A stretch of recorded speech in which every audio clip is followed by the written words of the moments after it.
रात का समय था। एक गांव के किनारे स्थित कच्चे मकान में एक बूढ़ा किसान रामस्वरूप अपनी अंतिम सांसें गिन रहा था। उसके चारों ओर उसकी पत्नी गीता और बेटा मोहन बैठे थे। वातावरण में एक विचित्र शांति थी, न कोई हवा का झोंका, न किसी पक्षी की आवाज। केवल दीपक की मध्यम लौ झिलमिला रही थी। रामस्वरूप ने कांपते हुए हाथों से बेटे का सिर सहलाया और धीमे स्वर में कहा, बेटा, किसी का दिल मत दुखाना, अच्छे कर्म करते रहना, यही पूंजी है जो आगे साथ जाएगी। एक समायंस, इतना कहकर उसने आंखें मूंद ली। उसके शरीर से प्राण निकल गए। उसी क्षण आकाश में एक चमक हुई। यमदूत प्रकट हुए और आत्मा को लेकर चल पड़े यमलोक की ओर। आत्मा हल्की सी थरथराई, जैसे कोई अनजान सफर पर निकल पड़ा हो। यमलोक पहुंचते ही आत्मा ने देखा, सामने एक विशाल द्वार है जिस पर लिखा था, न्याय का लोक। अंदर प्रवेश करते ही उसने देखा, एक स्वर्ण सिंहासन पर स्वयं यमराज विराजमान है। उनके दाएं ओर चित्रगुप्त अपने विशाल ग्रंथों के साथ बैठे हैं। यमराज ने गंभीर स्वर में कहा, चित्रगुप्त, इस आत्मा के कर्मों का लेखा पढ़ो। चित्रगुप्त ने अपने स्वर्ण कलम से पन्ने पलटे और बोले, महाराज, इसका नाम रामस्वरूप है। यह धरती पर किसान था, मेहनती, सत्यवादी और दानशील भी था, परंतु इसके कुछ कर्म अधूरे रह गए। एक बार इसने पड़ोसी की जमीन धोखे से हड़प ली थी, यद्यपि बाद में पछताया और लौटाई भी। यमराज बोले, तो पाप और पुण्य दोनों है।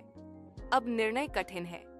इसे न तो स्वर्ग भेजा जा सकता है, न नरक। पुनर्जन्म ही इसका मार्ग है। चित्रगुप्त ने पूछा, किन रूपों में जन्म संभव है महाराज? यमराज ने आंखें मूंद कर ध्यान लगाया। कुछ क्षणों बाद बोले, 3 संभावनाएं हैं।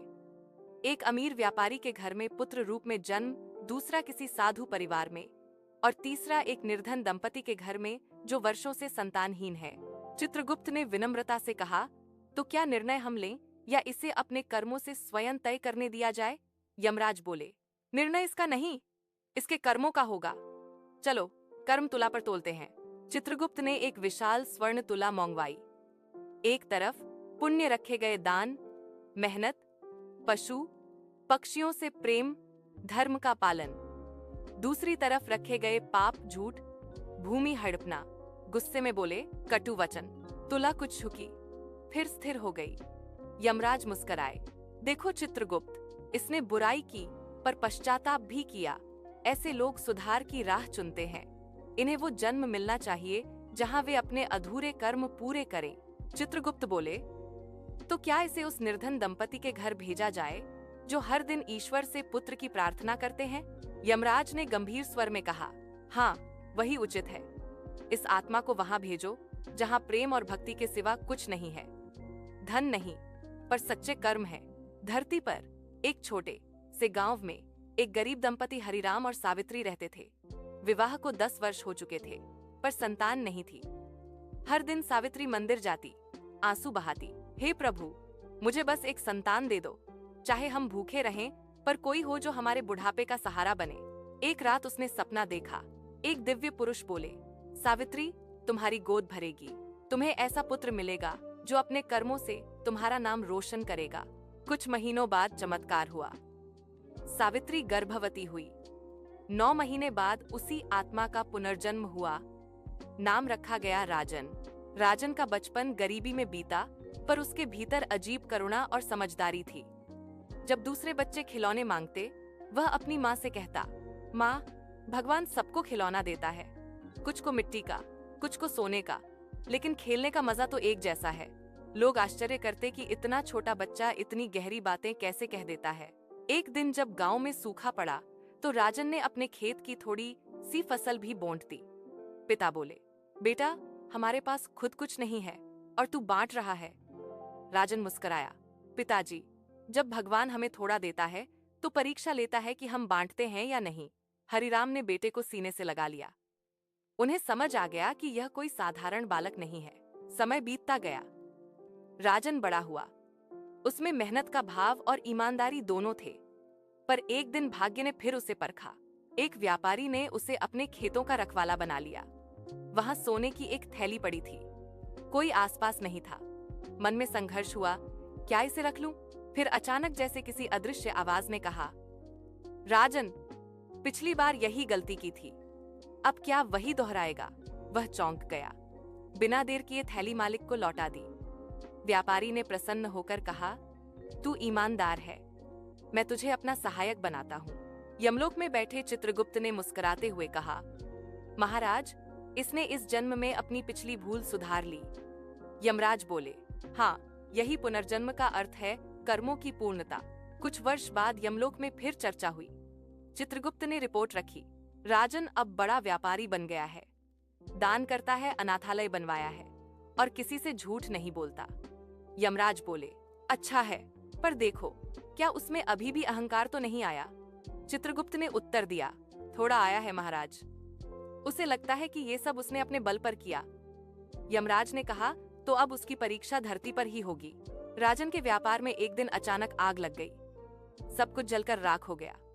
लोग बोले, भगवान ने तेरा सब छीन लिया। राजन रोया, पर फिर शांत होकर बोला, शायद ईश्वर देखना चाहता है कि जब सब चला जाए तब भी मैं धन्यवाद कह सकता हूँ या नहीं। वह फिर से मेहनत में जुट गया। धीरे धीरे सब संभल गया। उसके भीतर अब और भी विनम्रता आ गई। यमलोक में चित्रगुप्त ने कहा, अब इसका अहंकार समाप्त हो गया है महाराज। यमराज बोले, तब इसका कर्म चक्र पूर्ण हुआ। अब इसे इस जन्म के अंत में मोक्ष का अधिकार मिलेगा। एक दिन राजन मंदिर में ध्यान कर रहा था। उसके मन में प्रश्न उठा, क्यों हर कोई पुत्र की इच्छा करता है? क्या केवल वंश बढ़ाने के लिए? अचानक उसके भीतर एक दिव्य अनुभूति हुई, जैसे कोई कह रहा हो, पुत्र का अर्थ है पुनः त्राण देने वाला, जो माता पिता को मोक्ष का मार्ग दिखाए। हर पुत्र वही नहीं जो जन्म ले, बल्कि वही जो कर्मों से जन्म देने वालों को ऊंचा उठाए। राजन ने उसी क्षण प्रण लिया, मैं अपना जीवन समाज की सेवा में समर्पित करूंगा। वृद्धावस्था में जब राजन का शरीर कमजोर हुआ, वह शांत मन से बैठा था। अचानक उसे सामने एक तेज प्रकाश दिखाई दिया। दो दिव्य पुरुष प्रकट हुए, यमराज और चित्रगुप्त। राजन ने फोल्डेड हैंड से कहा, प्रभु, क्या मेरे कर्म पूरे हुए? यमराज मुस्कुराए, हाँ राजन, तूने अपने पाप सुधारे, अपने कर्म पूरे किए और अपनी आत्मा को शुद्ध किया। तू वही आत्मा है जो पहले राम स्वरूप थी। राजन के नेत्र भर आए, तो ये जीवन उसी अधूरी कहानी का अंत था? चित्रगुप्त बोले, नहीं, अंत नहीं, पूर्णता। जब आत्मा अपने दोषों को सुधार लेती है, तभी उसे विश्राम मिलता है। यमराज ने कहा, चलो, अब तुम्हें स्वर्ग नहीं बल्कि मुक्ति लोक की यात्रा करनी है। राजन ने अपनी अंतिम सांस ली। उसका चेहरा शांत था, जैसे कोई दीपक अपने उद्देश्य को पूरा कर बुझ गया हो। चित्रगुप्त ने ग्रंथ बंद किया। महाराज, इस आत्मा ने अपने जन्म का अर्थ सिखा दिया। पुत्र वही जो अपने कर्मों से अंधकार मिटाए। यमराज बोले, और यही सृष्टि का रहस्य है, कोई जन्म व्यर्थ नहीं होता। हर आत्मा अपने कर्मों की दिशा में आगे बढ़ती है। धीरे धीरे यमलोक में घंटियों की ध्वनि गूंज उठी। कर्म ही धर्म है, धर्म ही मुक्ति है। यह कथा केवल यमराज और चित्रगुप्त की नहीं, बल्कि हर उस आत्मा की है जो जीवन में सही या गलत निर्णय लेती है। कभी एक गलती हमें पुनर्जन्म तक खींच ले जाती है, पर एक सच्चा कर्म हमें मोक्ष की ओर ले जाता है। पुत्र का जन्म संयोग नहीं होता, यह कर्मों का परिणाम होता है। जिसे हम भाग्य कहते हैं, वह दरअसल हमारे अपने कर्मों का प्रतिफल है। कर्मों से बढ़कर कोई शक्ति नहीं। यमराज भी वही निर्णय करते हैं जो हमने अपने हाथों से लिखा होता है।